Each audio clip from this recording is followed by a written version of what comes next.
The July sun above Wyoming's high plains hammered the land flat, and white bleached so bright even the sky seemed to squint. A tumbleweed no bigger than a saddlebag skipped across the Union Pacific spur line, rattled into the cracked milepost that read, Dry Creek Junction Pop. 143 and broke apart like a brittle dream. Wyatt McCrae reined in his rangy bay at the rail outside Slocum's General Mercantile dust, rolling off the horse in lazy clouds. He'd started the morning 50 miles east at dawn, so cold it nipped knuckles. By noon, his shirt clung dark to his spine, and the thin scar that ran diagonal from collarbone to navel pulsed as if the sun itself were tugging stitches loose. He'd no special reason to stop in Dry Creek. Truth be told, Wyatt rarely had reason to stop anywhere these days. 5 years after Appomattox, he was still scouting, this time for nobody's army, only for remount buyers who paid gold for Mustangs he gentled on the open steppe. Wind River country suited a man who preferred coyotes to company, but the bay needed oats, Wyatt needed coffee, and the Mercantile's pale canvas awning promised both. The Bozeman stage rolled in just as he swung down. 6 passengers spilled onto the warped platform boards, a traveling peddler sweating in a gingham coat. 2 ranch wives returning from Cheyenne with ribbons and gossip. A German prospector fondling a lump of raw quartz as if it were a Bible. Last down was a woman in a black bombazine traveling dress. She paused on the 3rd step, caught her balance, and scanned the street, the manner of someone taking quick measure of danger, not scenery. Strands of chestnut hair escaped her bonnet, and dust patterned the hem of a skirt that had once been hemmed with care. Wyatt watched her palms slide along the coach rail. Her gloves were mended in the middle with coarse farm thread. Hard years visible in small stitches. She carried only a sun-scuffed carpet bag. Wyatt guessed the bag held maybe a change of shirtwaist, a book for Sundays, and whatever memories fit in the silver half-shot locket that lay against her collar. When she reached the plank walk, her left boot wobbled. He stepped forward, though she righted herself before leaning on anyone.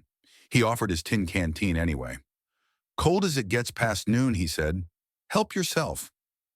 The woman hesitated proper, as a schoolmarm, then drank 2 careful swallows, the lines of her slim throat working. She handed the canteen back, eyes a hazel so clear he saw the horse reflected. Thank you. Mr. Wyatt McCrae. She nodded once. Hattie Sinclair. Her voice held a Missouri drawl, soft as creek water, but layered with something flinty. You headed on or off the stage, Miss Sinclair, off. Looking for another horse the rest of the way. She glanced west where heat wavered off Sage Flats. 5-spur range isn't on any stage road. Wyatt felt something tighten behind his ribs. That patch belongs to Bart Pike. Belonged. She settled the carpetbag farther up her shoulder. Land belongs to whoever stands on it long enough. I aim to stand. Wyatt didn't answer. In the war, he'd watched men poke rattlesnakes thinking them worms. Bart Pike was a rattler with Moneyfang's water rights, half the county's debt, and a pair of deputies who believed badges allowed any sin. Inside the Mercantile, the air smelled of calico and axle grease. Wyatt asked for oats, coffee beans, and 10 feet of hemp rope. Hattie purchased a battered Colt cartridge belt, secondhand loops gaping where bullets once slept. Wyatt noted she did not buy bullets. When they exited, Deputy Cole Ransom swaggered down the boardwalk. Ransom wore a 6-point star scoured to mirror shine, and a grin that suggested he polished his conscience as rarely as his boots. He tipped his hat at Hattie, eyes traveling slow. You the lady asking directions to 5-spur? I am Hattie, said voice flat. You'll want Pike's permission before you set foot on his water. Water fell from the Lord first, she replied. Ransom's grin widened. Round here the Lord defers to Mr. Pike. Wyatt stepped to block the sun from Hattie's face, and incidentally block Ransom's stare. She's riding with me.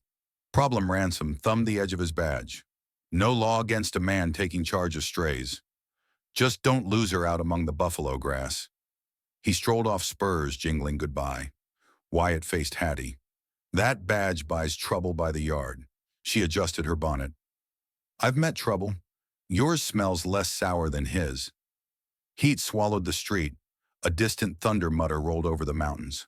Wyatt led his bay to the trough, then nodded at the depot corral. Barnmaster's got rental stock. Pick a mare that lifts her own ears. I'm riding west at dusk. If you still aim for 5-spur ride in my dust where the coyotes can't flank you, what do I owe? Nothing but the silence of the trail. She considered, then offered her gloved hand. Calluses met scars contract enough out here. By sundown, 2 riders left Dry Creek Junction, their shadows spliced long across a prairie so wide even the wind got lonesome. Neither noticed the tumbleweed fragments swirling after them, as if the broken plant still hoped to catch a ride toward whatever storm waited beyond the horizon. They pushed 30 miles under a bruised sky before camp. The land climbed gently toward the foothills of the Wind River Range, creeks seasonal and stingy. Bunchgrass rustled like paper. Wyatt found a notch sheltered by boulders, unpacked dried beans, a coffee pot and flint. Hattie unrolled her bedroll without waiting to be asked to sign. She'd slept outdoors more times than a widow's veil would suggest. Night crashed sudden as a dropped curtain. Stars ignited overhead, sharp, innumerable, and disinterested. Wyatt coaxed a flame. Hattie produced a tin of salt pork, sliced it with calm efficiency. They ate from the same skillet, wordless, until coffee steamed. He broke silence first. I signed muster with the 11th Kansas Cavalry at 17. Spent 8 months scouting enemy rail lines, another 6 patching rail lines we'd just torn up. Brother followed me, caught Minier ball south of Shiloh Church. Didn't bleed out quick. Stayed 3 days calling for Ma. That's when I learned there's some kinds of empty no prayer can fill. Hattie listened without flinch or pity. When the fire popped, she spoke. My father mortgaged our Missouri farm to keep seed in spring of '84. Drought hit. We missed 2 notes. Bank handed the lien to Pike's banker. Pike's foreman offered grace if one of us signed 3 months clerical contract, board included. Ellie volunteered. She liked sums, thought she'd earn back the farm. Hattie's jaw flexed. A week after she left, I found Pa's shotgun leaned against the barn. Ma and I planted him without a stone. The night after the barn burned itself flat. Bank said it was act of God. Pike's the only God that barn knew, Wyatt muttered. She nodded. Mom died that winter coughing dust. I followed the stage line, always one rumor behind Ellie's last sighting. Last letter said she'd been transferred to 5-spur range. That was 6 months ago. Coyotes howled north, lonely notes drifting like smoke. Wyatt stoked the fire, casting sparks into darkness. You carry iron. Hattie opened her carpet bag, revealed a tiny Derringer, 2 green cartridges. Insurance, not solution. Before Wyatt could reply, a branch cracked downslope. He rose, Spencer leveled. Out of the night lurched Luis Romero, blood slicking his sleeve. Spanish curses spilled with the blood.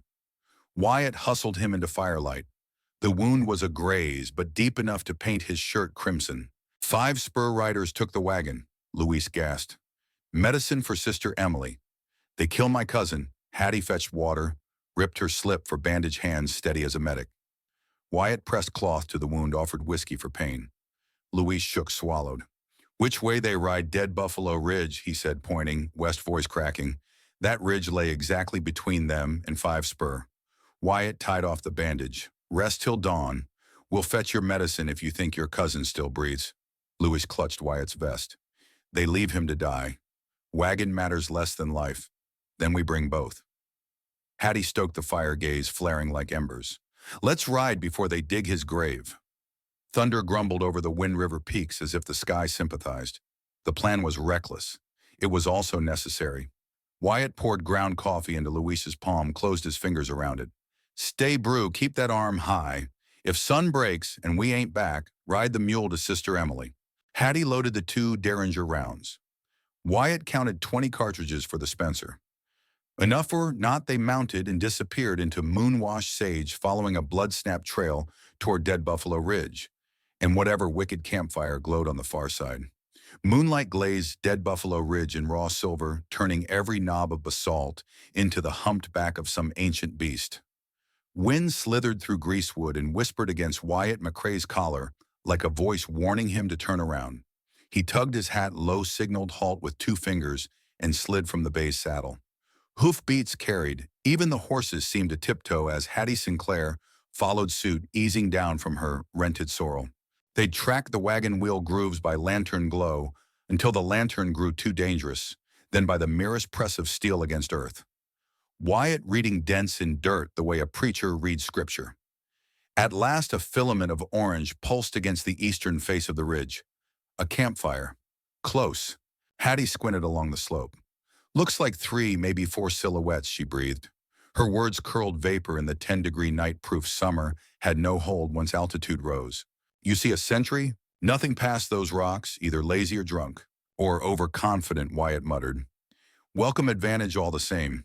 He tightened the cinch strap so the tack wouldn't clatter, tied the horse's reins to a pinion snag, then unshouldered the Spencer. The rifle's oiled steel felt warm from body heat, but tonight it doubled as judgment. He checked the 6 brass cartridges left in the tube. Enough if each counted. Hattie crouched, palm sliding over the derringer in her pocket. Wyatt hadn't missed her earlier frustration when the tiny gun had missparked during Luisa's ambush. She'd spent the ride here wiping the firing pin with a cloth that smelled faintly of lavender, an incongruous scent amid sweat and horsehair. Now she snapped the pistol open, verified 2 fresh rounds, snapped it shut. We circle, Wyatt whispered, pointing toward a gully. I'll take high rock to cover the wagon. You loop low, cut the mule free, and see if that medicine crate's intact. She nodded, eyes flint sharp, then softer. If things go sideways, what's the signal? Shoot first, he said, meaning it. And keep talking. Sound is life out here. They moved. Gravel rattled under boots, but the wind had risen, covering small sins. Sagebrush snagged Wyatt's coat. He suppressed a curse. 10 yards from the crown, he flattened behind a boulder, the height of a stovepipe, and peered over. The hollow opened like a shallow bowl. Moonlight washed it pale, except where the campfire pulsed in bloody oranges. 3 men, just as Hattie had spotted earlier, Hatchet Purnell.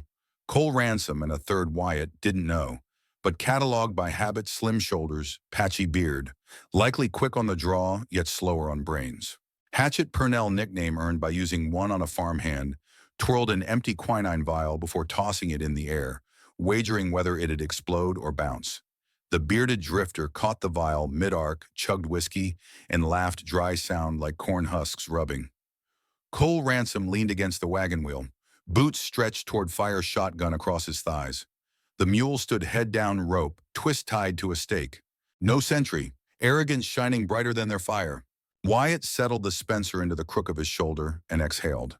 He could wait for Hattie's move or create one. He counted her safety more than the stealth-quick violence could freeze Ransom's gang long enough for her to work. He centered the rifle bead on Purnell's hat left brim, a warning and a wound at once. Breath in, half exhale, squeeze. The Spencer cracked like heaven's own gavel. Hat brim, head and shoulder jerked. Purnell toppled sideways, screaming obscenities. The other 2 scrabbled. Ransom's first instinct jerked the shotgun to ready. Good instincts, Wyatt noted, though, too slow. The cuss with patchy beard kicked Cole's sparks swirling. In the same heartbeat, Hattie sprinted from the gully into firelight, skirts hiked. The mule snorted, rolling eye whites but recognizing rescue. She slashed the rope with a mercantile penknife. Hemp fibers parted. Mule bolted sideways, sending medicine crates teetering. Ransom recovered, spinning. Wyatt chambered a second round. Before he fired, Hattie whipped her derringer. The pistol coughed sharp pop. The bullet clipped Ransom's hatband and vanished into night. Ransom flinched but held his trigger and blasted anyway. Pellets chewed basalt chips 6 feet from Wyatt's ear. Dust and stone peppered his cheek. Wyatt's next shot drilled wood beside Ransom's boot. Warning enough. Ransom dove behind a salt pork keg shotgun, racking again. Patchy Beard Bandit roared, brandished a broken crate plank like a club, and lunged at Hattie. She pivoted, but he grabbed a fistful of her shawl. Wyatt cursed, slammed the Spencer onto his back, and leapt boulder to slide downhill, revolver drawn. Hattie acted first. She hauled a handful of red powder from a medicine sack, cayenne pepper for poultices, and flung it point blank into Patchy's eyes. He shrieked, dropping the plank, both hands clawing sockets. Hattie kneed him hard. He crumpled. Wyatt barreled into Ransom, shoulder first. Shotgun discharged into empty sky recoil, wrenching Ransom's arms wide. Wyatt used momentum to plant him flat. The revolver muzzle kissed Ransom's chin. "Where's the ledger?" Cole Wyatt hissed. Ransom's lips split into a Goreflex smile. "Pike don't keep ledgers no more. He keeps memories in my head and yours. Kill me, you'll never know where your girl went." Wyatt's fist itched to break that smile. Instead, he pistol-whipped Temple. Ransom dropped. The hollow fell silent but for Purnell's wet groans and the mule's nervous stomps. Flames crackled, wind sighed as if bored by brief carnage. Wyatt bound wrists and ankles. Purnell first shoulder wounds severe but survivable. Patchy next now sobbing pepper tears. Ransom last rope cinched cruel. Hattie emerged from wagon shadows carrying a small, limp figure, Luis's cousin, still breathing, but ghost pale. Pulse thready, she said. Her voice trembled now that adrenaline seeped. Medicine's half smashed, but some quinine remains. Wyatt gentled the mule hitched what remained of the wagon shaft to it. Broken axle made wheels wobble. He improvised with a length of sapling and spare tack from the saddlebags. They laid the wounded boy across blankets atop coiled rope. Hattie stacked salvage 2 crates quinine, 1 of flour, the mission's altar cloth, blood-spotted but intact. Purnell moaned, "Water!" Hattie knelt, poured half a canteen across his lips, ignoring pain-thick curses he muttered in return. Wyatt raised a brow. "Mercy's cheaper than vengeance," she said, "and we'll need testimony later." They loaded unconscious prisoners into the wagon bed, hands tied to stakes, then started downhill. Sky paled from indigo to powder blue. Coyotes on the flats barked furious at gunfire, spoiling their night's hunt. Mid-slope, Wyatt glanced back. Sun breasted the ridge, revealing what moonlight hid hoofprints of at least 4 more mounts skirting their camp, riding South Scouts or fresh guards already behind Pike's fences. The game had opened a second front. At dawn's full flush, they reached Luis's improvised camp. Coffee aroma drifted. Louis's arms, slung in Wyatt's spare bandage, hobbled forward, relief buckling his knees when he saw his cousin alive. Wyatt and Hattie collapsed beside the rekindled fire. Sunlight gilded dust motes around Hattie's hair. Wyatt watched them dance like tiny sparks refusing to die. She caught his gaze, offered a wan half smile. "I left the Derringer slug in Ransom's hat," she said. "Next time I'll aim lower."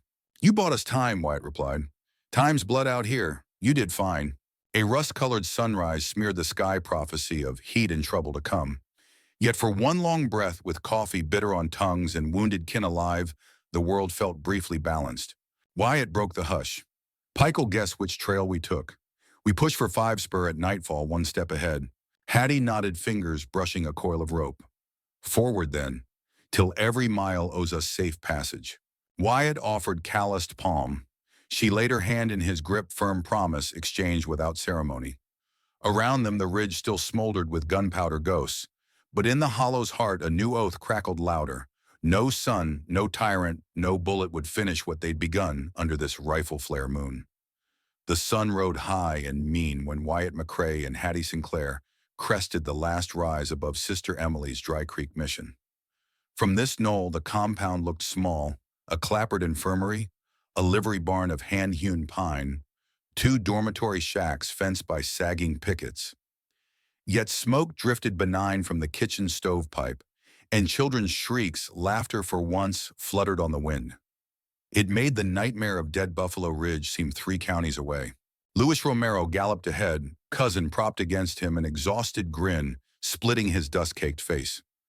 When the wagon rattled into the mission yard, nuns swarmed Sister Emily. A stout woman with flour on her sleeves counted intact quinine vials aloud, each number a prayer. Hattie slid from the saddle and near collapsed. Sister caught her elbow, guided her toward a basin. "You're white as rice paper, child." "Still breathing," Hattie rasped. She washed pepper grit from her hair, hands trembling only now that danger had paused to let the fear catch up. Wyatt oversaw the prisoners. Cole Ransom had roused sometime after dawn. He lay in the wagon bed, wrists rope-burned, ear-clotted. Hatchet Purnell moaned, shoulder-packed with a wad of cotton Hattie had laced in carbolic. Patchy Beard one. Ezra Barrow snored blissfully under the influence of the same laudanum Sister Emily reserved for surgeries. Mission children circled wide-eyed, marveling at real live badmen. Sister Emily eyed Wyatt. "Sheriff won't ride this far. You keeping them?" "Till Judge Holliday's circuit court hits Laramie. I'll drag 'em that far myself if need be," he said. Still, 3 hog-tied outlaws made a powder keg near Orphans. He built a rough stockade from corral rails beneath a cottonwood, 20 yards off, hammered iron tent, stakes deep, secured ankles to cross poles. Wyatt's scout training turned jailer's craft. By late afternoon, the wounded cousin's stabilized children napped, and a lull softened the mission yard. Wyatt found Hattie patching her shawl on the porch step, needle flashing in sun. Ransom claims Pike runs every waterhole from here to Lost Hat Pass, Wyatt said. Means cattlemen bow or die. She nodded thread. And folks like Sister Emily ration bath water to save quinine. Her shoulders drooped. I saw town kids in St. Joseph bathe ponies more often than these children wash their hands. Wyatt sat beside her, the porch plank groaning. Bart Pike's king because water's ruby out here. Cut his crick. We snap his crown, she finished, glare hardening. Which spring does 5 Spur drink? Map shows one artesian head Silver Eye well, hidden on BLM ground, but Pike fenced it when no one watched. Hattie's gaze sharpened. If we file claim first? Wyatt nodded, mind ticking. Homestead Act allows 40 acres round an unappropriated source if a married couple proves occupancy 36 hours. He rubbed his jaw. That marriage clause keeps land speculators from filing dummy claims with hired hands. She met his eyes, flint striking steel. Then maybe the trail demands vows as strong as bullets. Before either could unpack that audacity, hoofbeats thundered from the south road. Dust plume.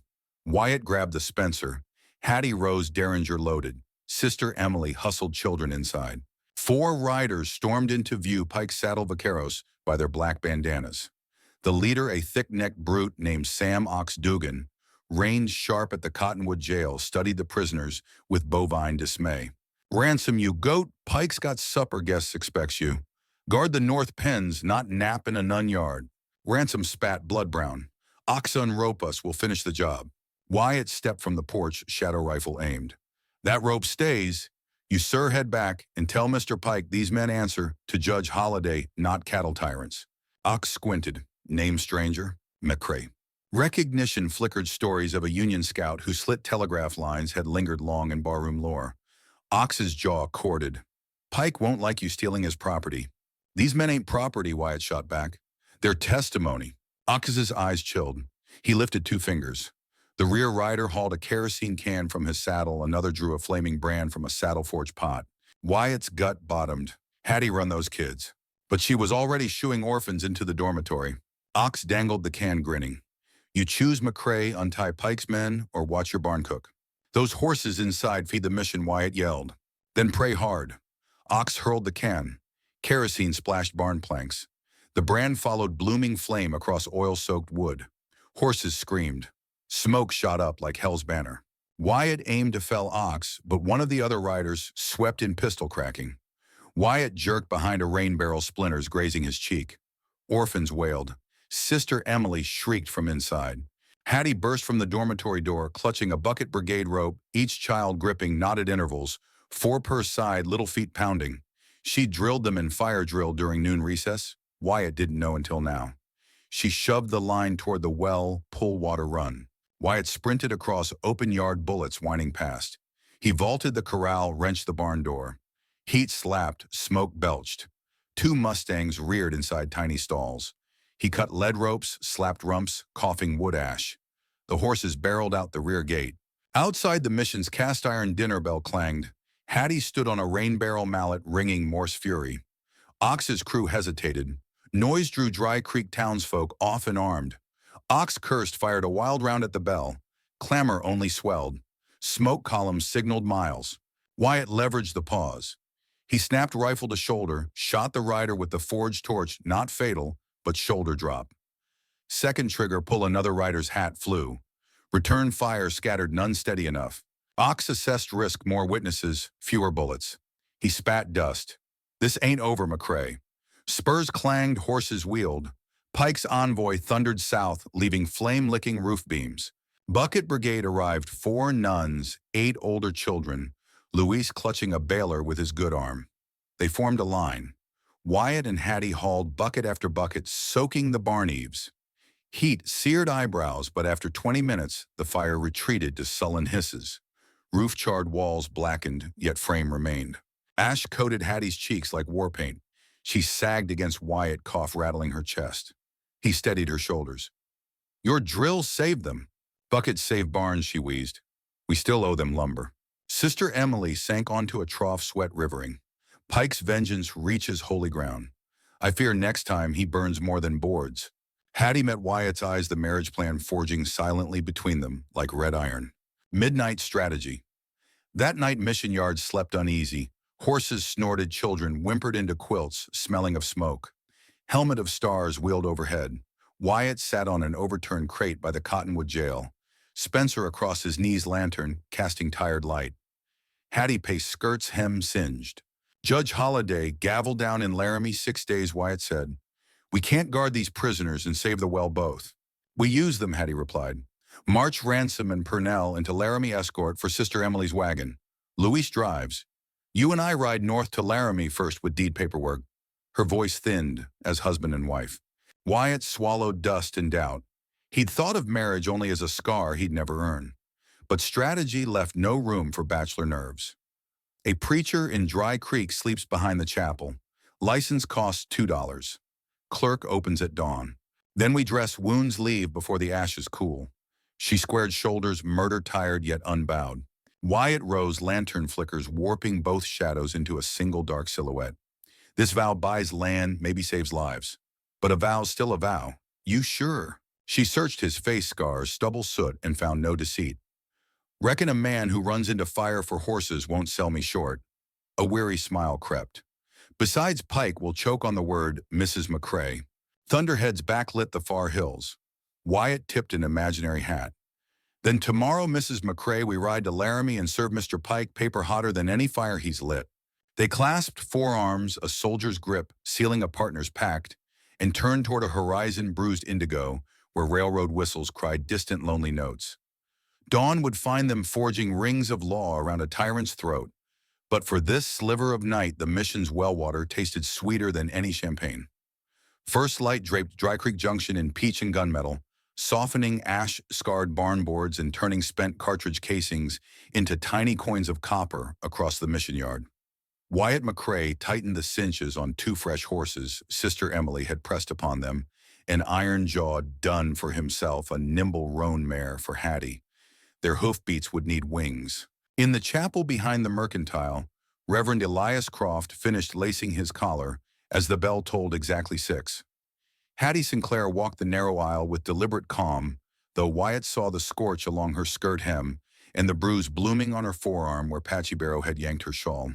She carried no bouquet, only the folded Homestead Act clauses Wyatt had copied by lamplight onto a scrap of ledger paper. Those clauses were their dowry, their rebellion, their bet. Sister Emily's suit, still smudging her cheeks, served as witness. Luis Romero, arm in sling but eyes shining, stood as the second. Wyatt had shaved in a cracked mirror, using creek water cold enough to sting remembrance into skin.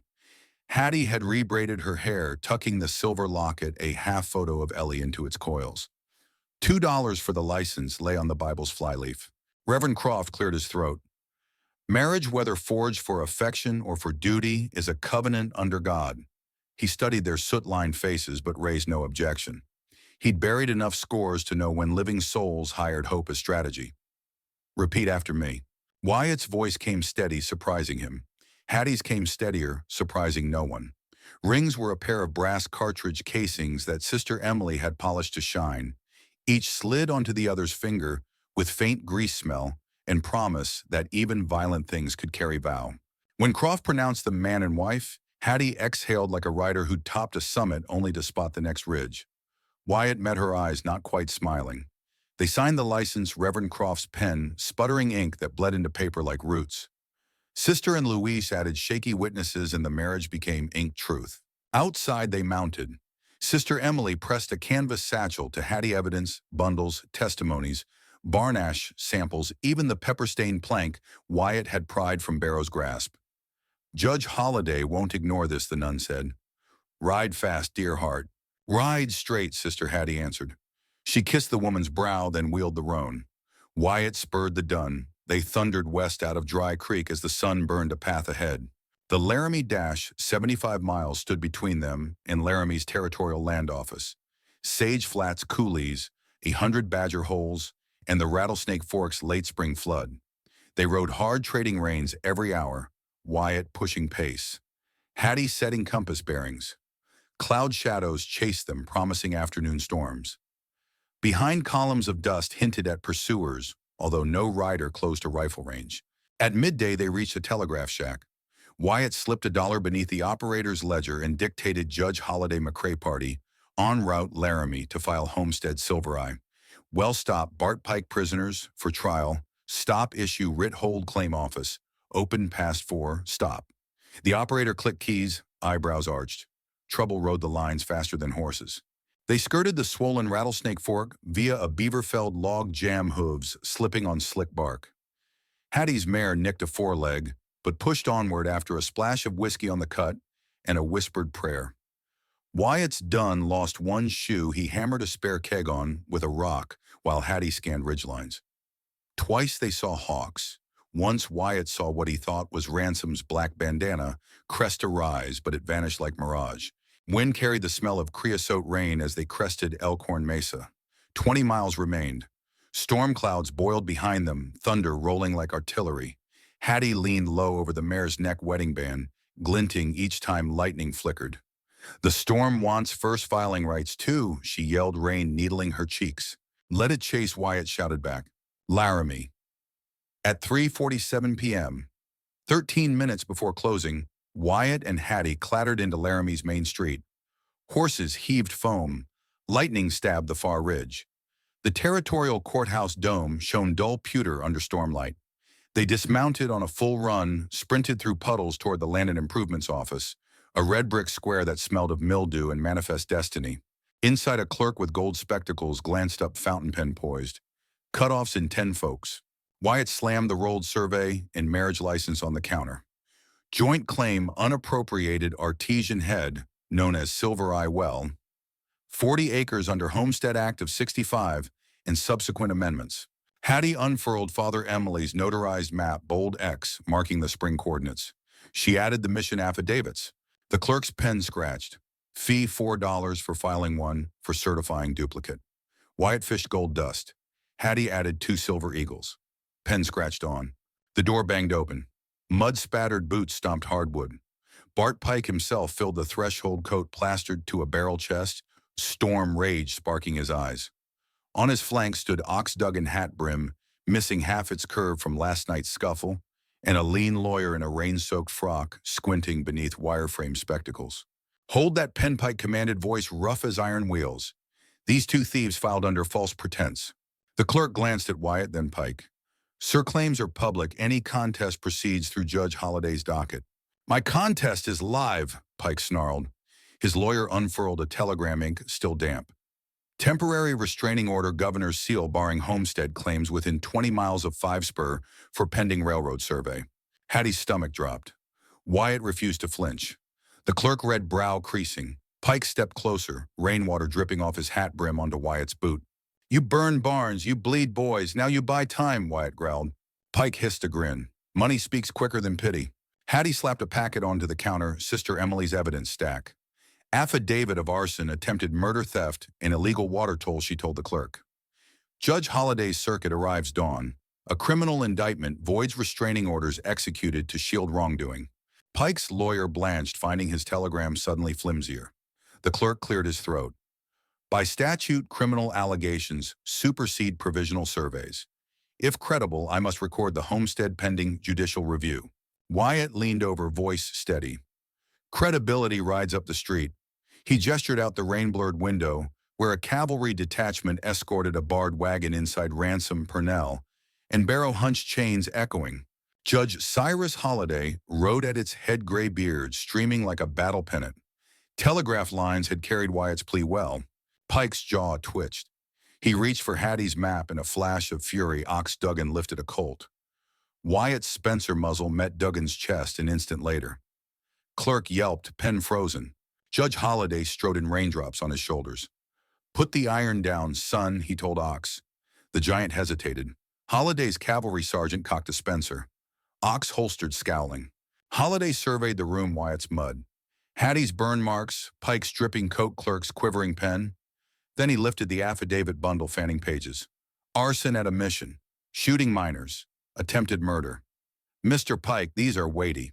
"Fabrications," Pike snapped. "We shall test that." Holliday signed, then stamped Wyatt's claim. Duplicates, one for the county ledger, one for the Carters.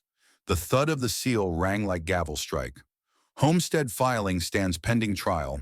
Court will convene tomorrow at 8. Sergeant remanded Mr. Pike into custody for obstructing a public process and menacing with firearms.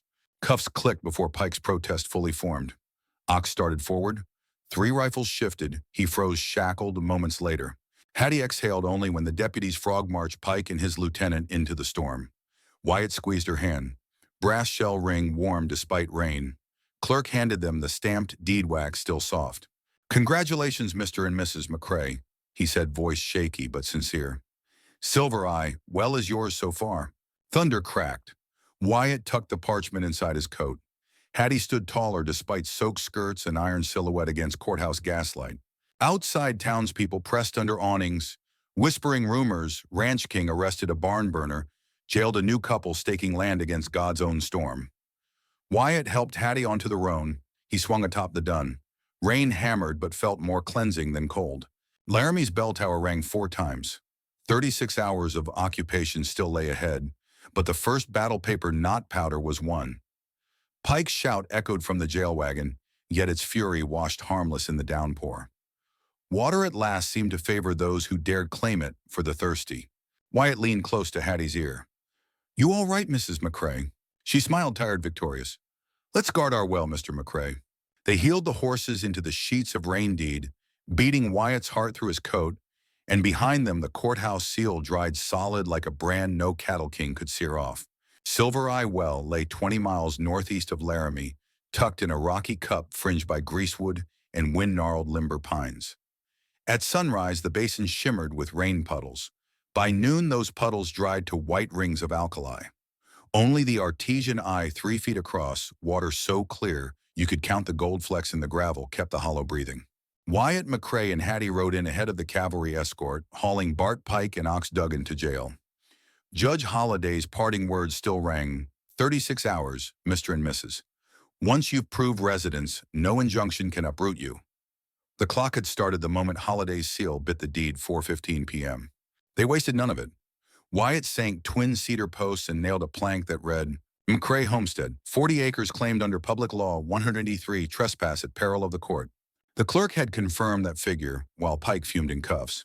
Hattie set camp on the rise, leaned to canvas, staked south to block prevailing wind cook fire, ringed with damp stones to hide its glow.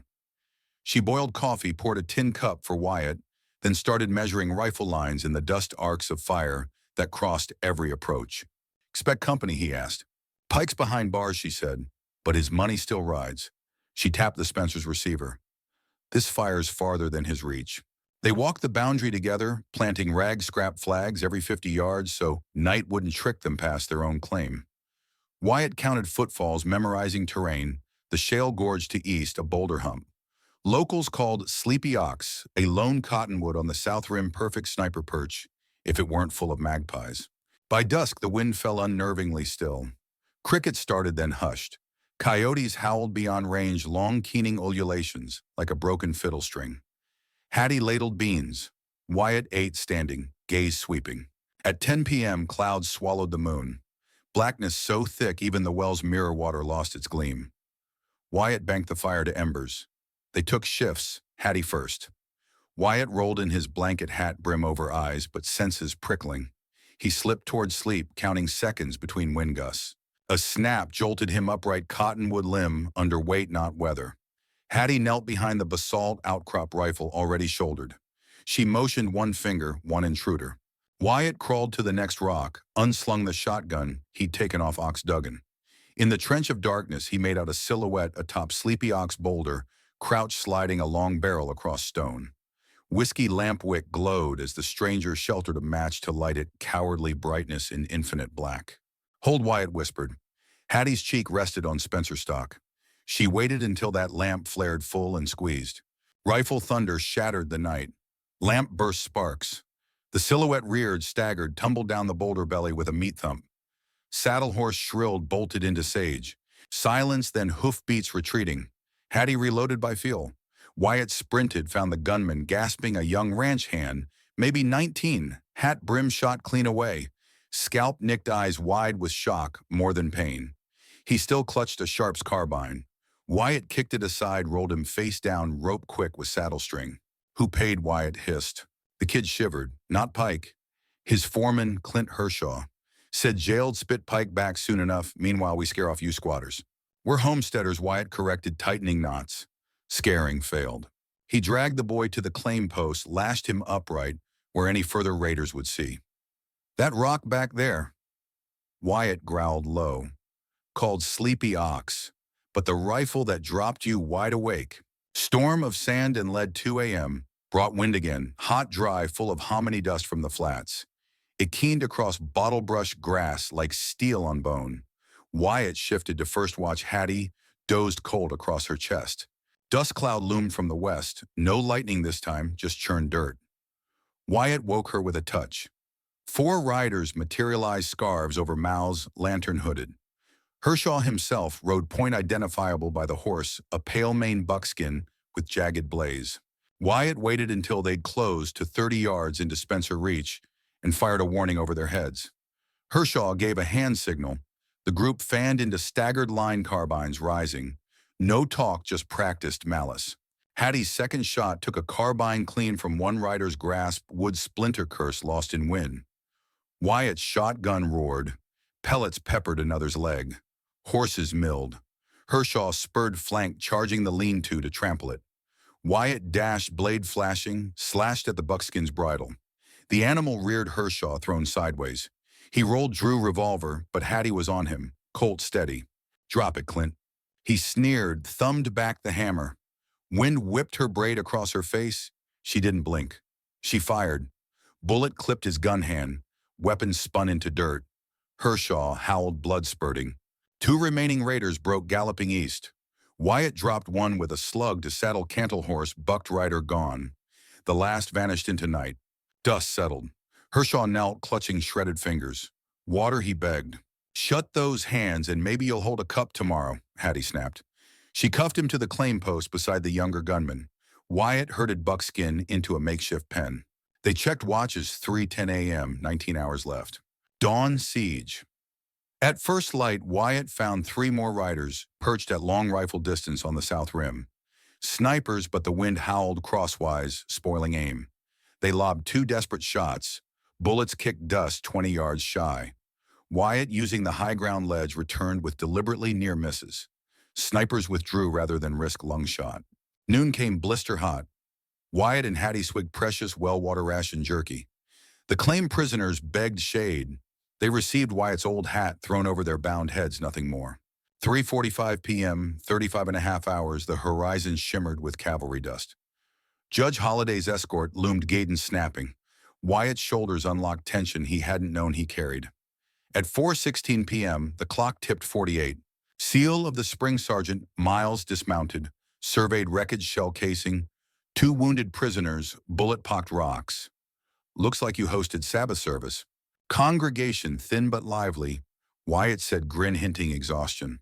Judge Holliday dismounted, last black coat flapping. Deputies followed, dragging pikemen captured en route, one still moaning from a leg pellet. Hershaw paled at cavalry carbines. Holliday read Wyatt's logbook of intrusions, Hattie's sketches of bullet arcs, Sister Emily's affidavits. When you signed those vows, I doubted motive, he said, eyes crinkling now. But motive delivered proof. He produced a brass-headed seal, pressed wax onto the claim post itself. The imprint glowed red gold in afternoon sun. United States Territory of Wyoming, Homestead, 1889, McCrae. He hammered it in with one tap. Applause rose from soldiers, from the captured young gunman, even from magpies startled into flight. By law and blood, this spring is yours, Holliday declared. Criminal proceedings will follow in Laramie. For now he eyed Hershaw. These men face charge of attempted murder. Wyatt nodded, feeling knees threaten to fold. Hattie squeezed his hand, the cartridge ring, pressing into his skin like the final click of a gate latch. Judge, she said, voice hoarse but clear, might the mission's orphans water their beans from this well? Holliday smiled. Their roots are as welcome as any. Nightfall cavalry camped to guard prisoners. Wyatt and Hattie sat by the spring lantern, between them water glimmering like new minted coins. The storm's dust had settled on their coats, freckles of conquest. Wyatt poured water into a tin cup, added a finger of rye Sister Emily had stashed in the evidence bundle. He handed it to Hattie. First drink of our land. She sipped past it back. To roots, she said softly, into deep wells. Coyotes keen, but their cries sounded more like songs than threats. In distant Laramie, Pike paced a cell. In Dry Creek Mission, children likely splashed clean water across soot-scarred faces. And at Silver Eye Well, two weary riders watched constellations reignite above them, each star a nail holding heaven's tarp in place. Wyatt brushed fingertips over her hand.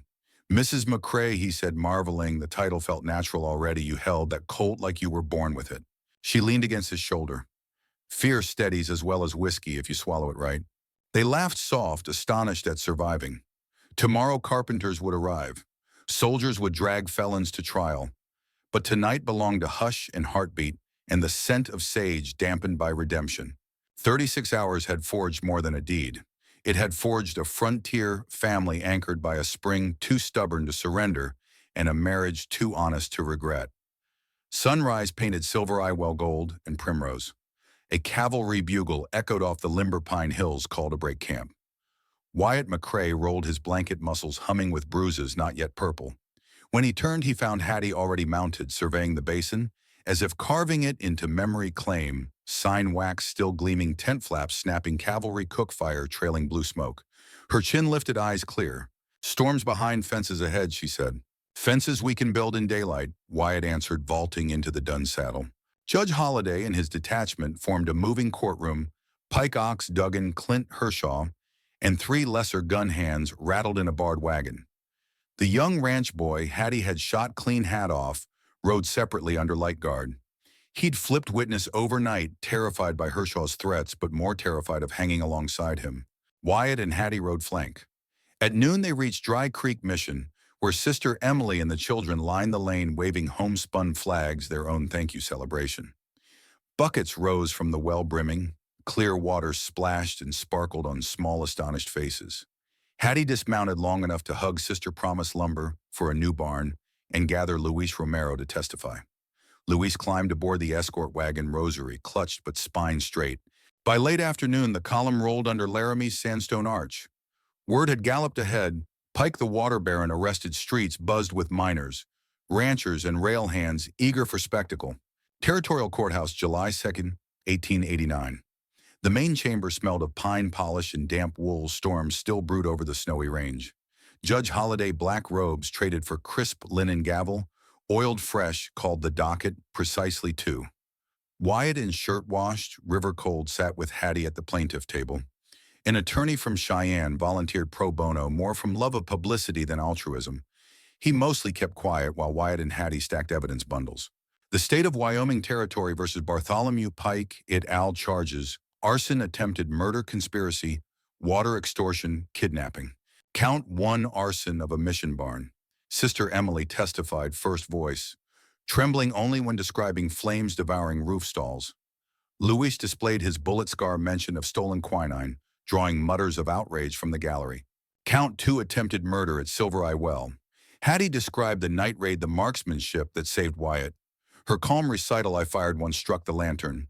I fired again," clipped Mr. Hershaw's gun hand, silenced even the newspaper men's scratching pens. Judge Holliday's eyebrow quirked, half admiring, half concerned. Count 3, water extortion. Wyatt produced Pike's own ledgers found in Ox Duggan's saddlebag when the cavalry searched him. Columns tallied gallons sold above legal tariff. Ranchers present gasped, recognizing brands and dollar amounts beside their names. Pike's lawyer tried to object. Holliday overruled. Count 4, kidnapping conspiracy. The young ranch boy named Evan Ladd, 15, shuffled to the stand, hat twisting in hands. He recounted whispers of doves sent south named Ellie Sinclair as one ledger entry marked transferred. Pike's lawyer again objected.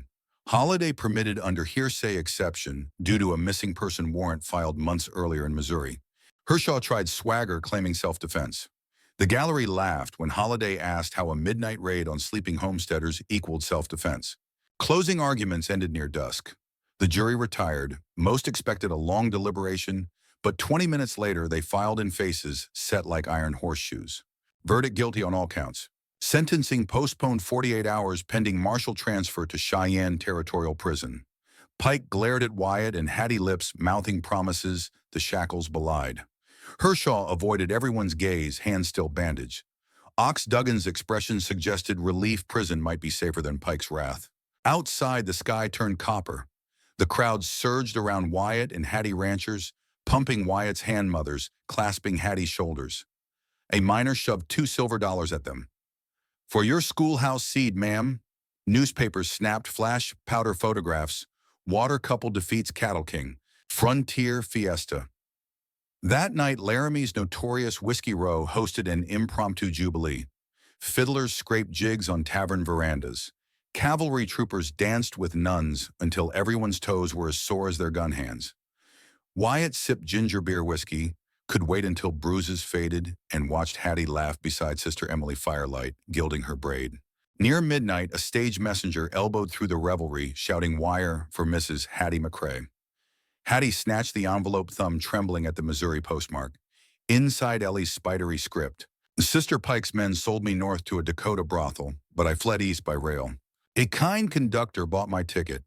I arrived Cheyenne in 3 days. Tell me you're safe. Tell me you still believe in rain." Tears blurred the ink. Wyatt steadied her shoulders. "3 days," he said, voice thick. "We'll meet her."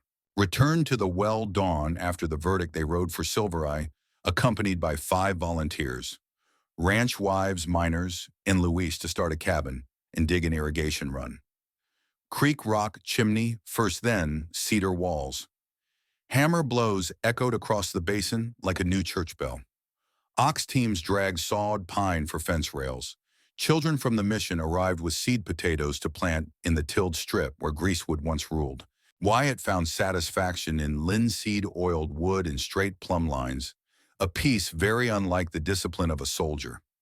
Hattie painted Silver Eye Ranch above the rough-hewn lintel. Below, she added in smaller hand, "Water for neighbors, shelter for strays." Sergeant Miles delivered Pike south on the evening freight shackles, rattling in rhythm to the wheels. Hershaw took a plea naming rail agents complicit in Pike's extortions, exchanging confession for 10 years at Yuma instead of the noose. Wyatt surveyed the telegram, confirming sentence, justice sometimes bartered, yet still justice. Midsummer bonfire. 2 days later, the valley gathered for a barn-raising party, though the barn was only half skeleton frame. Laughter filled the gaps. Louis strummed a battered guitar. Sister Emily danced with Evan Ladd, saving the boy from his own nerves. Wyatt grilled jackrabbit over a mesquite pit. Hattie ladled cold well water into tin cups garnished with wild mint. As sunset bled, magenta, Wyatt climbed a wagon bed, lifted his cup. Crowd quieted, miners with coal-grime faces, ranchers smelling of horse children with sunburned noses. "Folks," he said, voice rolling across the hush, "this well was nearly chained. But water's meant to run, and justice, when neighbors stand shoulder to shoulder, runs harder. My wife and I," he stumbled at the possessive but grinned pledge, "this spring will never charge a thirsty soul. We ask only that you pass the favor forward." Cheers leapt skyward like sparks from the bonfire. Hattie climbed beside him, held up the telegram. 3 days, she called. "My sister arrives. Make room at your tables, another mouth hungry for hope." More cheers. Someone uncorked a jug. Fiddles restarted.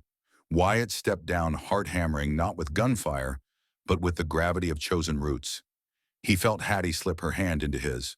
"You spoke like a circuit preacher," she teased, eyes bright. "Borrowed some thunder from Judge Holliday," he admitted.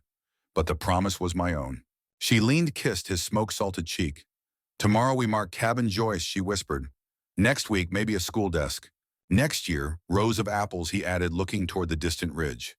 Rain-thick clouds piled again, but now they read like benediction, not threat. Somewhere a coyote yipped quickly, joined by 2 more. They sounded less like predators, more like an amen chorus to the valley's new covenant land. Shared water freed, and a frontier willing to rewrite itself, one plank, one seed, one vow at a time. 3 dawns after the verdict, the telegram's promise clattered over iron rails. The 8 o'clock Cheyenne local hissed to a stop beneath Laramie's water tower, steam veiling the platform in ghosts of vapor. Wyatt McCrae held Hattie's hand as travelers disembarked, drummers, soldiers on transfer, a ranch couple, clutching a baby wrapped in flowered muslin. And then a young woman in a dove-gray dress stepped down, gripping a carpet bag patched at the corners, silver-shot hair tumbled loose from the journey. "Ellie, we your wine." Hattie's voice cracked like spring ice. She sprinted, skirts flying, arms open. The sisters collided in a hug that bent them both, laughter spilling into tears. Wyatt caught only fragments. I thought you were gone. I heard the barn burned. I never stopped praying. Ellie pulled back, studying the brass casing ring on Hattie's finger, then shot Wyatt a tear-wet, grateful smile that said more than words. Mr. McCrae, she said, extending a slim hand. My sister writes that you ride quicker than justice. Thank you for lassoing her into one piece. Truth is, she hauled me out of the fire. Wyatt answered, cheeks warm. He took her carpet bag lighter than it looked. Ellie owned little more than the courage that hauled her east. Rode home. The wagon trip back to Silver Eye Well took half a day. Ellie sat between Sister Emily and Luis Romero on the hay-padded bench, drinking in every mile, sage folding into cottonwood draws, antelope bounding white flag tails across the flats. The Wind River peaks notched against a cobalt sky. An afternoon thunderhead rumbled, but spent its rain north. The wagon rolled under a double rainbow by the time the well came in view. Fence rails gleamed fresh linseed. Cabin walls stood square. A new canvas barn rose like a pale sail. Children from the mission, loaned out for summer farm chores, ran to meet them, shoeless feet kicking dust. Ellie gasped, You built a kingdom, Hattie. Hattie squeezed her hand. Not a kingdom, an open gate. The welcome feast. That night the valley gathered again. Ranchers, miners, cavalry troopers on weekend pass, Paiute shepherds from the north herd. Cauldrons of venison stew bubbled. Dutch ovens baked sourdough. Louis tuned his guitar. Evan Ladd, now apprentice carpenter, sawed notes from a fiddle someone loaned him. Wyatt hoisted Ellie to the wagon bed so every curious neighbor could greet her. She spoke shyly of her flight, how a conductor hid her in a baggage car, how a preacher's wife in Ogallala bought her a bowl of soup. When she faltered, Hattie slipped an arm around her waist and the sisters' combined strength hushed the crowd. Applause rose like wind through pine, no pity, only welcome. Running Elk presented Ellie a strand of tiny bone beads.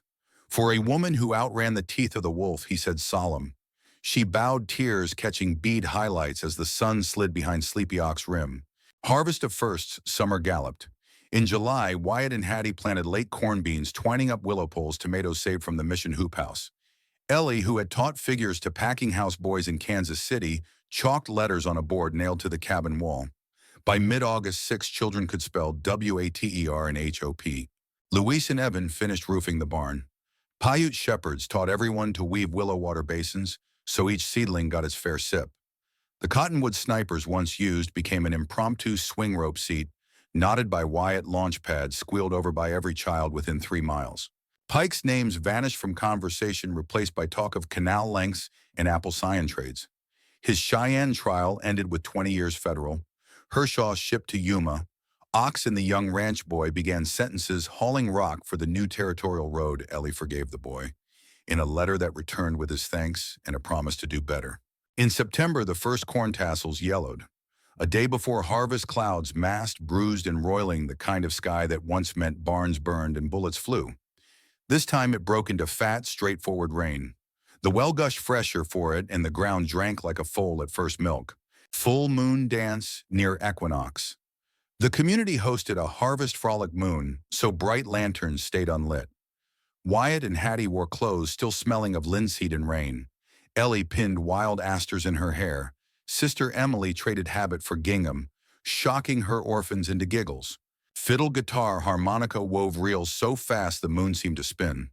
Wyatt, who had once sworn dances were for men without scars, let Hattie pull him into the square.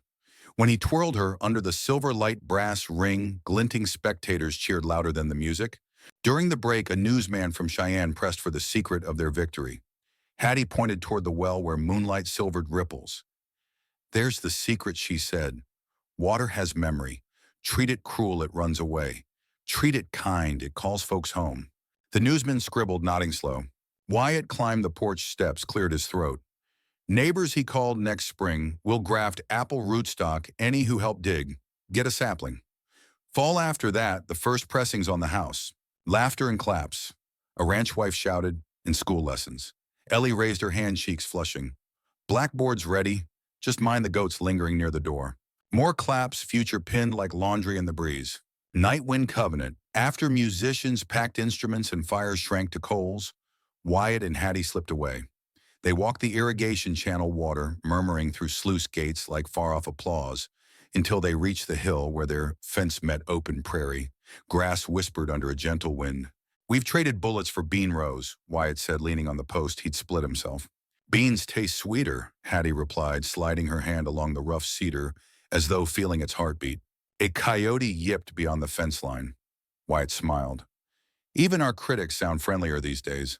Hattie tipped her head to his shoulder. "Think the world's done testing us?" "World never done," he said. "But now we've got roots in a river inside ground that used to be dust. Hard for storms to unplant that." She tugged a folded paper from apron pocket Judge Holliday's final deed embossed ribbon affixed. She placed it in Wyatt's palm. "The land's ours. But promise me if ever we start guarding it tighter than our neighbors, you'll remind me of bucket lines and barn smoke." "I'll carve it above the door," he vowed. He slipped the deed back into her pocket. "And if dust ever tries to choke us, we'll dig the ditch wider." They turned as moonlight washed the half-finished schoolhouse frame. The barn's new shingles, the swing sailing empty in breeze, all silent testaments to one spring's stubborn surge. Hattie looked beyond fence posts into black prairie. 1,000 trails out there still need wells. Wyatt squeezed her fingers, one story at a time.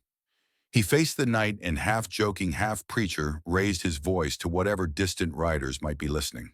"If your trail's gone dry, hitch your wagon our way. There's water and work for honest hands. And if our tale lit a spark, pass it down the telegraph, share it over campfire, and subscribe your hope to the notion that the West still has room for decency." Wind carried his words outward, scattering them like lupine seed across unseen miles. Somewhere out there, new stories would sprout, stories of fences turned to gateways of vows forged for community as much as love. Hattie kissed his cheek hair, brushing his jaw like meadow grass. "Ready to ride inside?" "Only if you lead," he murmured. Together they walked back toward the lantern glow of Silver Eye Ranch, two silhouettes woven into one against a skyline wide enough for every tomorrow.